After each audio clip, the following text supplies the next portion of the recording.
खबर उत्तराखंड में आप सभी का स्वागत है। मैं हूं आपके साथ रूपाली शर्मा। तो चलिए बुलेटिन की शुरुआत करेंगे सबसे पहली बड़ी खबर के साथ, जहां पर मुख्यमंत्री पुष्कर सिंह धामी दिल्ली दौरे पर रहे। दिल्ली दौरे के दौरान सीएम धामी ने पार्टी के केंद्रीय नेतृत्व से मुलाकात की। वहीं उत्तराखंड में मंत्रिमंडल विस्तार और फेरबदल की अटकलों को लेकर चर्चा तेज हो गई है।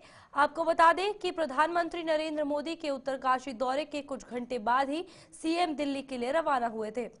हालांकि सीएम के दिल्ली दौरे और बीजेपी के प्रदेश अध्यक्ष महेंद्र भट्ट के इस बयान से कि राज्य मंत्रिमंडल का विस्तार जल्द ही होगा, धामी मंत्रिमंडल में फेरबदल और विस्तार की चर्चाओं को बल मिला है और यहां पर मंत्रिमंडल विस्तार पर चर्चा जो है वो चल रही है। फिलहाल आपको बता दें कि धामी मंत्रिमंडल में 4 पद अभी भी खाली है और यहां पर बड़ा फेरबदल होगा। मंत्रिमंडल विस्तार की संभावनाएं तेज है। मंत्रिमंडल में जगह के लिए कई दावेदार सामने हैं और नए चेहरों के तौर पर मुन्ना सिंह चौहान और पूर्व बीजेपी प्रदेश अध्यक्ष यानी कि मदन कौशिक और धर्मपुर विधायक विनोद चमोली, ये सभी दावेदार हैं। इन सभी का नाम बतौर दावेदार जो है उन पदों के लिए सामने आया है। देवप्रयाग विधायक विनोद कंडारी का नाम भी इसमें सामने है। कई ऐसे नाम हैं जो सामने आ रहे हैं, जहां पर भीमताल विधायक राम सिंह केड़ा दावेदार के तौर पर खड़े हैं और अगला नाम जो है वो भेल रानीपुर विधायक आदेश चौहान, कर्णप्रयाग विधायक अनिल नौटियाल पर भी चर्चा जो है वो की जा रही है। तो मंत्रिमंडल का विस्तार जल्द उत्तराखंड में हो सकता है और इसी को लेकर चर्चाओं का बाजार जो है काफी ज्यादा गर्म है, क्योंकि चर्चाएं तेज हो चुकी है और फेरबदल की अटकलें जो है वो लगाई जा रही है। चलिए इसी पर अधिक जानकारी लेंगे। हमारे साथ हमारे संवाददाता धनराज गर्ग जुड़ चुके हैं। धनराज, सबसे पहले बताइएगा, जिस तरीके से अब मंत्रिमंडल के विस्तार को लेकर बात की जाए तो चर्चा का विषय बना हुआ है, क्या कुछ लग रहा है, कब तक ये हो सकता है, क्या कुछ रहने वाला है? जी बिल्कुल, देखिए जिस तरीके से आपको बता दो कि उत्तराखंड की जो कैबिनेट है यानी कि धामी सरकार की जो कैबिनेट है उसमें कहीं ना कहीं 4 पद पहले से ही खाली चल रहे हैं और उन खाली पदों पर मंत्री बनाए जाने का जो चर्चाएं हैं वो अब तेज होती हुई नजर आ रही है, क्योंकि लगातार जो सियासी गलियारे हैं उनमें चर्चाएं तेज हैं और कई दावेदार ऐसे हैं कि जो कहीं ना कहीं माने जा रहे हैं कि उनको मंत्री बनाया जा सकता है। लेकिन अब देखने वाली बात होगी कि कब तक मंत्री बनाया गया है, क्योंकि दावेदारों की जो लिस्ट है वो काफी लंबी बताई जा रही है। उसमें देखिएगा कि जो सबसे ज्यादा माना जाए मजबूत दावेदारी जो है मुन्ना सिंह चौहान भी करते हुए नजर आ रहे हैं कि उनको मंत्री बनाया जाना चाहिए और इसके साथ ही कई ऐसे विधायक हैं, विनोद चमोली की बात करें या फिर पूर्व प्रदेश अध्यक्ष मदन कौशिक की बात करें या फिर राम सिंह केड़ा की बात करें या विनोद कंडारी की बात करें, मतलब कहा जा सकता है कि कई ऐसे विधायक हैं कि जो कि मंत्री की दौड़ में शामिल है। लेकिन अब देखिएगा कि जो पैनल है वो बनाकर दिल्ली भेज दिया गया है और जल्द ही उस पर चर्चा की जाएगी और दिल्ली से ही कहीं ना कहीं मंत्रियों के नाम पर मोहर लगाई जाती है। और जी धनराज, यहाँ पर यही दिल्ली का सवाल बना हुआ है कि जब प्रधानमंत्री नरेंद्र मोदी उत्तराखंड आए उसके कुछ ही देर बाद जो सीएम पुष्कर सिंह धामी है वो दिल्ली रवाना हो गए और दिल्ली में रुके हुए हैं। अब इसको लेकर क्या कुछ सियासी मायने सामने आते हैं?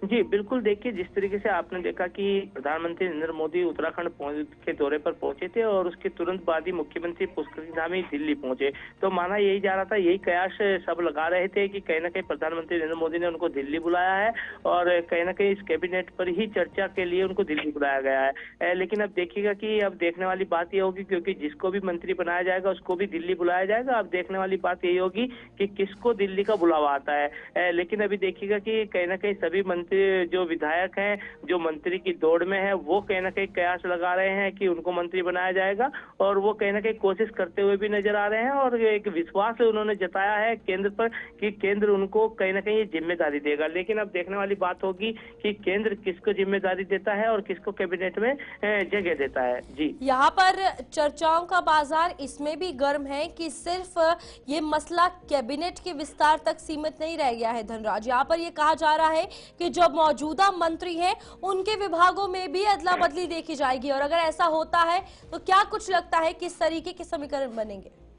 जी, बिल्कुल देखिए चर्चाएँ बिल्कुल आपने सही कहा है कि चर्चाएँ ये भी हैं कि जो मंत्री मौजूदा हैं उनके भी विभागों में फेरबदल किया जाए, क्योंकि इस समय देखा जाए कि मुख्यमंत्री के पास भी काफ़ी विभाग हैं। तो कहीं न कहीं वो मुख्यमंत्री के पास से भी हटेंगे और जो अन्य नए मंत्री बनाए जाएँगे उनको भी दिए जाएँगे। और वहीं देखिएगा कि क्योंकि अभी जो मंत्री हैं विवादों में रहे हैं, प्रेमचंद अग्रवाल, उनको हटाए जाने की चर्चाएँ भी लगातार तेज़ हो रही हैं और उनकी बर्खास्तगी की माँग भी कहीं न कहीं लोग करते हुए नज़र आ रहे हैं। लेकिन अब देखने वाली बात होगी केंद्र की तरफ से किस तरह का आदेश मुख्यमंत्री पुष्कर सिंह धामी को मिलता है और किस तरीके से वो जो फेरबदल है उसको करते हैं और किस नए चेहरे को जगह मिलती है, ये आने वाला वक्त बताएगा। लेकिन अभी ये कहा जाए कि जो चर्चाएं हैं वो लगातार बढ़ती हुई नजर आ रही है। सियासी गलियारे कहीं न कहीं देखा जाए कि चर्चों का विषय बना हुआ है। लेकिन वही देखिएगा कि जो विपक्ष है वो भी कहीं न कहीं चुस्की लेता हुआ नजर आ रहा है, क्योंकि विपक्ष की तरफ से कहना है कि जो भी निर्णय लेना होता है वो दिल्ली से लिया जाता है। मुख्यमंत्री पुष्कर सिंह धामी कोई भी निर्णय नहीं ले सकते हैं। धनराज, यहाँ पर सवाल ये भी है कि 4 पद तो खाली है जिसको लेकर लगातार भरने की बात सामने आ रही थी, लेकिन क्या कैबिनेट में कोई मंत्री ऐसा हो सकता है जिसे हटा दिया जाए, या बड़ा झटका जो कैबिनेट मंत्रियों की लिस्ट में देखने को मिल सकता है? जी, बिल्कुल देखिए, मैंने आपको बताया कि जिस तरीके से विवादों में रहे कुछ मंत्री ऐसे हैं कि जो विवादों में लगातार देखने को मिलते हैं। क्योंकि यदि मैं यहाँ पर प्रेमचंद अग्रवाल की बात करूँ तो कहीं न कहीं लगातार वो विधानसभा सत्र के दौरान से ही विवादों में चल रहे हैं और उससे पहले भी कहीं न कहीं विवादों में रहे हैं। तो हो सकता है कि कहीं न कहीं ऐसे जो मंत्री हैं जो विवादों में रहे हैं उनको हटाया जा सकता है और उनको बड़ा झटका उत्तराखंड के अंदर जरूर लग सकता है। लेकिन अभी ये कहना मुश्किल होगा कि क्या उनको हटाया जाएगा या फिर उनके जो विभाग है उसमें फेरबदल किया जाएगा।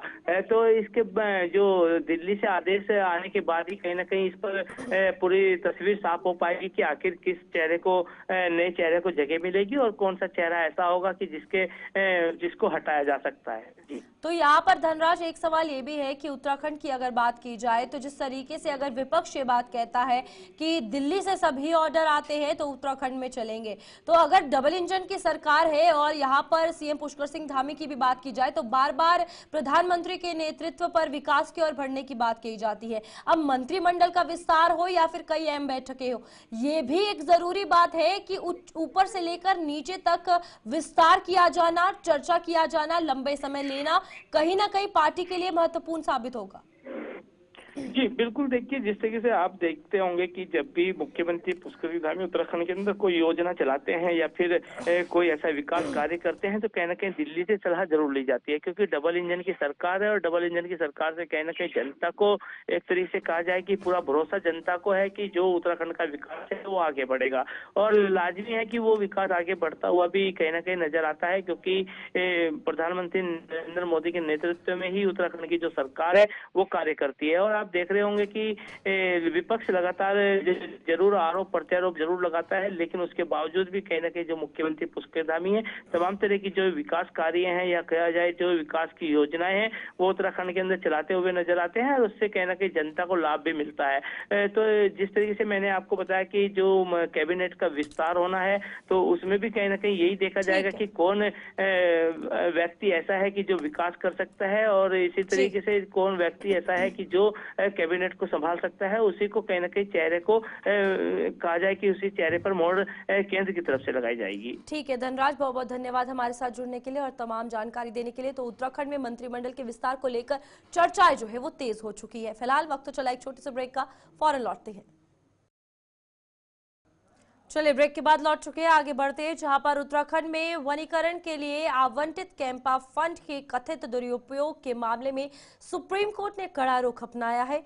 अदालत ने उत्तराखंड सरकार की आलोचना करते हुए मुख्य सचिव से इस पर स्पष्टीकरण मांगा है। अदालत ने राज्य सरकार को पारदर्शिता बरतने और जनता को बताने का निर्देश दिया है कि ये फंड कहां खर्च हुआ है।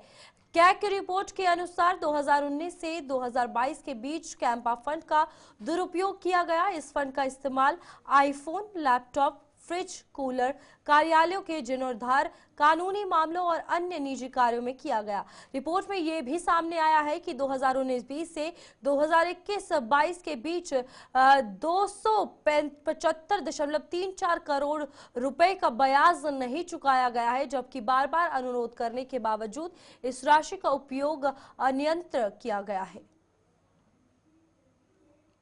ये डेवलपमेंट अपनी जगह है, लेकिन वृक्ष जिनको 50-50, 100-100 साल लगते हैं डेवलप होने में, उनको बचाते हुए अगर ये सब काम होते तो निश्चित ही अच्छा रहता। लेकिन सरकार और एनजीटी, मैं खासकर एनजीटी को कहूँगा, गरीबों के आशाएं उखाड़ने के लिए, उजाड़ने के लिए तैयार हैं, लेकिन ऐसे मामलों में मुंह बंद करके बैठ जाते हैं। और पर्यावरणविद कर रहे हैं, लेकिन वो कहाँ हैं जो ऋषिकेश में बड़ी बड़ी बातें करते हैं, वृक्ष लगाने की बात करते हैं, अलग अलग बात करते हैं, उनको सामने आना चाहिए था, पर वो कहीं पूरे प्रकरण। लालकुआं विधानसभा क्षेत्र सहित प्रदेश में बिगड़ती स्वास्थ्य सेवाओं को लेकर कांग्रेस के वरिष्ठ नेता एवं कांग्रेस एससीसी विभाग के प्रदेश उपाध्यक्ष इंद्रपाल आर्य ने सरकार पर जमकर हमला बोला है। उन्होंने स्वास्थ्य सेवाओं को लेकर प्रदेश सरकार द्वारा किए जा रहे कार्यों पर सवाल उठाते हुए कहा कि लालकुआं, रामनगर, हल्द्वानी, नैनीताल सहित प्रदेश के अधिकतर सरकारी अस्पतालों में लंबे समय से स्वास्थ्य सेवाएं ठप पड़ी हैं। उन्होंने कहा कि सरकारी अस्पतालों में अल्ट्रासाउंड, एक्सरे मशीन तक नहीं है और ना ही डॉक्टर है, जिसका फायदा स्थानीय निजी अस्पताल उठा रहे हैं। उन्होंने कहा कि पहाड़ी क्षेत्र से आने वाले लोगों से मोटी रकम वसूली जा रही है। इसके अलावा उन्होंने ये भी कहा कि सरकारी अस्पतालों में होने वाली निःशुल्क सरकारी जांचों को भी बाहरी लैबों से कराया जा रहा है। उन्होंने कहा कि लालकुआं स्वास्थ्य सेवाएं पटरी से उतर चुकी है। विधानसभा क्षेत्र में 4-4 अस्पताल होने के बावजूद यहाँ के लोगों को हल्द्वानी, बरेली, दिल्ली जैसे बड़े शहरों में इलाज के लिए चक्कर काटने पड़ रहे हैं और प्रदेश की धामी सरकार स्वास्थ्य सेवाओं को ठीक करने में बिल्कुल गंभीर नहीं है। ये सरकार की बहुत ही लापरवाही है। जब आप अस्पताल बना रहे हैं तो वहाँ डॉक्टर अच्छा रखिए, उसमें सुविधा रखिए, जनता के लिए अल्ट्रासाउंड से लेकर के एक्सरे से लेकर के सारी सुविधा वहाँ दीजिए। तभी तो अब आप क्या, एक गरीब आदमी जब कहीं पे बीमार होता है तो जब उसकी स्थिति खराब होती है तो वो प्राइवेट अस्पताल को देख रहा है, सरकारी हॉस्पिटल जाना नहीं चाह रहा है। क्योंकि सरकारी हॉस्पिटल जो इन लोगों ने जिस तरीके से हाल इन्हें सरकारी हॉस्पिटल कर दिए हैं, आज सरकारी में जाना पसंद नहीं कर रहा है। अपना आपकी ज़िंदगी बचाने के लिए वो प्राइवेट हॉस्पिटल दे रहे हैं। तो मैं यही मांग करूँगा कि जिस तरीके से लालकुआं में इन्होंने जो हॉस्पिटल खोले हैं तो उसमें तुरंत डॉक्टर अच्छे रखे जाएं और उसमें सारी सुविधा जनता को दी जाए, तो इसीलिए इलाज हो पाएगा। वो जनता की हित की हम बात करेंगे, क्योंकि जनता को लेकर के पूरी नेतागिरी होती है और पूरा जो शासन आज जो प्रशासन जो है चल रहा है तो जनता को उससे है।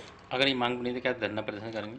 नहीं, ये तो हम धरना प्रदर्शन तो कर रहे हैं, हम तो लगातार करेंगे और धरना प्रदर्शन की मांग करें। हम लोग सब एकजुटता के साथ ऐसी विभाग, कांग्रेस कमेटी धरना बैठेंगे, रोड पर बैठेंगे और इस सरकार को जताने की कोशिश करेंगे कि जनता की मांग को लेकर के हम आए हैं और जनता की मांग पूरी करनी पड़ेगी। आप हल्द्वानी के गोलापार स्थित कुंवरपुर क्षेत्र के पास देर रात चोरों ने खाली मकान खंगाल दिया, जिसमें चोर करीब 15 लाख के जेवर व 2 से 3 लाख रुपए कैश उड़ा ले गए।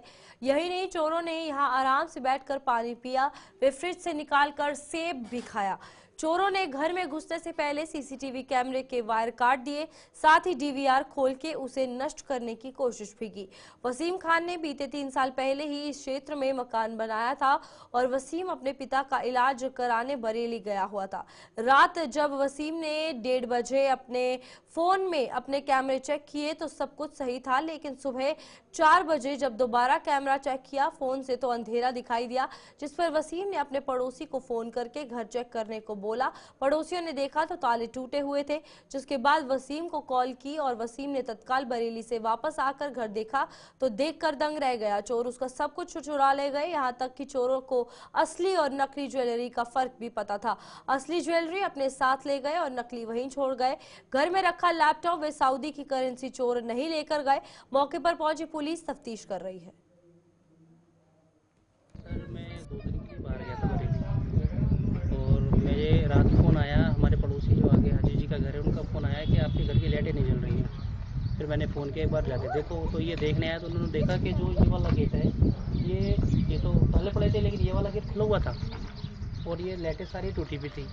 तब जब पता चला था कि यहाँ चोरी हो गई, अंदर जाके फिर मैंने वीडियो कॉल करी तो देखा सारा सामान बिखरा पड़ा था, ज्वेलरी सारी ले गए वो लोग, जो कैश पड़ा था घर में वो भी सारा ले गए। कितनी जो थी सर 14 से 15 लाख की ज्वेलरी थी, मेरी थी, वाइफ की थी और मम्मी पापा की थी। और दूसरा जो कैश था वो 2 लाख का तो करीब ऑफिस का कैश था, बाकी 1 लाख घर का था। और जो एक गोलक टाइप की जो होती है वो उसमें करीब 50 हज़ार का कैश था। वो गोलक तोड़ के कैश निकाल के लेके गोलक वही पड़ी है। कोई आइटम भी लगे? इलेक्ट्रॉनिक आइटम कोई नहीं गया है सर, बाकी सब घर में सारी चीज़ें सेफ हैं। बस उनका जो टारगेट था ज्वेलरी और कैश, बाकी सारा आइटम वैसे का वैसे, क्योंकि बाहर पार्किंग में दोनों सिलेंडर भी वैसे रखे हैं। स्कूटी खड़ी है, उसमें चाबी लगी, लेकिन स्कूटी कहीं नहीं गई, चाबी लगी है, चाहते स्कूटी भी ले जाते छोड़ गए सर। बिल्कुल बिल्कुल सर, वो जो आर्टिफिशियल ज्वेलरी थी वो वहीं के वहीं छोड़ गए उसको। और जो सोना था, यानी कि उन्हें पूरी परख थी कि लोकल कौन सा है, ओरिजिनल कौन सा है, तो जो आर्टिफिशियल था वो छोड़ गए, ओरिजिनल सारा ले गए। सही से जी सर, जो डीबीआर था हमारा उसको भी ले गए हैं, उस डीबीआर के आधे केबल तो रास्ते में। हरिद्वार के ब्लॉक बहादुराबाद क्षेत्र की ग्राम पंचायत सज्जनपुर पीली में वर्तमान ग्राम प्रधान पति ने प्रॉपर्टी डीलरों पर ग्राम सभा की जमीन कब्जाने का आरोप लगाया है। उन्होंने कहा कि कुछ प्रॉपर्टी डीलर अपनी निजी भूमि से जुड़ी ग्राम सभा की भूमि को कब्जाने का काम कर रहे हैं, जिसकी शिकायत उन्होंने संबंधित विभाग को भी की हुई है और प्रॉपर्टी डीलरों द्वारा उन्हें धमकी भी दी जा रही है। लेकिन वही प्रॉपर्टी डीलर और भूमि के केयरटेकर नरेश यादव ने अपना पक्ष रखते हुए कहा कि ग्राम प्रधान प्रतिनिधि अपनी मनमानी के चलते उनके ऊपर दबाव बनाने का काम कर रहा है। अगर यहाँ पर ग्राम सभा की भूमि है तो उसकी संबंधित विभाग को बुलाकर पैमाइश कराई जाए, लेकिन जितना हमारी भूमि है उसे भी पूरी किया जाए। हमारे द्वारा सिर्फ अपनी भूमि पर निर्माण किया गया है। ग्राम प्रधान प्रतिनिधि द्वारा लगाए गए आरोप निराधार है। वहीं 8 फुट की चक्रोड़ हमने पहले ही छोड़ रखी है, जिसे जब चाहे ग्राम पंचायत इस्तेमाल कर सकती है। नहीं भाई साहब, हमने अभी कुछ समय पहले जो है एक प्राधिकरण द्वारा एक सूचना दी गई थी, जिसमें ये लिखा था कि खसरा नंबर जो 121 और ये है, तो इन नंबरों पे किसी को कोई आपत्ति हो तो अवगत करा दें, लिखित में अपनी आपत्ति दर्ज करें। तो इसमें ग्राम प्रधान द्वारा इसमें आपत्ति दर्ज की गई थी, क्योंकि इस प्रॉपर्टी से लगी ग्राम पंचायत की प्रॉपर्टी खसरा नंबर 116 और एक चेक मार्ग है जो खसरा नंबर 120 है। तो उसमें हमने आपत्ति अपनी ये दर्ज की थी कि इसमें जो है आगे एक पत्थर की दीवार बनी हुई है और वो इन लोगों के कब्जे में काफ़ी समय से। और एक हमारी चक्रोड का मामला था कि भाई ये चक्रोड अगर हमारी खुलती है तो इस चक्रोड को खुलने से हमारा एक जो बाहरपली गांव है इसके लिए शमशान घाट नहीं है बना हुआ। और उसमें ये है कि अभी क्या होता है कि अभी सब लोग जो हमारे यहाँ कोई डेथ हो जाती है बाहरपली में, फॉरेस्ट की साइड लेके जाते हैं, तो उन लोगों ने वहाँ पर हर जगह जगह खाई खोद दी हुई है, तो बड़ी तकलीफ होती है, दिक्कत होती है। अब 4 लोग कहीं से निकलेंगे तो वहाँ रास्ता चाहिए होता है। तो हमने इसलिए जो हमने कहा चलो इसमें आगे एक प्रस्ताव करके और इसमें एक शमशान घाट की व्यवस्था कर देंगे। परंतु उसके बाद जब यहाँ पे मौके पर निरीक्षण के लिए हमारे अधिकारी आए राजस्व के, तो उन लोगों ने यहाँ पे इन लोगों को कहा भी कि भाई आपका जो ये अतिक्रमण है आप लोग इसे हटा लेंगे। लिखित में उन्होंने अपनी एक रिपोर्ट बना दी। रिपोर्ट बनाने के उपरांत 6 तारीख को HRD सचिव द्वारा जो है मुझे गए थे, मेरी मौके मौजूद था, उनके द्वारा इनको अवगत भी करा दिया गया। वहाँ पे किसी प्रकार का वाद विवाद है। और उस टाइम पे जो है मैंने भी वोट दिया, जब मैं प्रधानी का इलेक्शन लड़ा था। एक बार मुझे बता देते, और शायद जिस टाइम वो आ रहे थे कल, मैं अपने घर के सामने उन्हें मिला, मुझे बता देते तो कहाँ क्या तोड़ना है या कहाँ से क्या हटाना है मैं कर लेता। रही चक्रोड की बात, तो बिल्कुल सीधी खाली छोड़ी हुई है, कोई निर्माण नहीं करा हुआ है और यहाँ से वहां तक कोई निर्माण नहीं है। चक्रोड 8 फीट 3 इंच की है, 8 फीट 5 इंच की हमने छोड़ रखी है और ये हम लिख के देने को तैयार है, शासन में भी प्रशासन में भी, जहां भी हमसे कि हम कभी भी कोई भी निर्माण ना किसी ग्राम पंचायत की भूमि पर और ना किसी चक्रोड पर हम नहीं करेंगे। ये हम लोगों को जो है अनावश्यक रूप से परेशान किया जा रहा है अवैध वसूली के लिए, और जो है अभी इन्होंने ये धमकाया चक्रोड जैसे हमने। चलिए अभी के लिए बुलेटिन में इतना ही। खबरों का सिलसिला आगे भी जारी रहेगा। आप देखते रहिए गुलिस्तान न्यूज।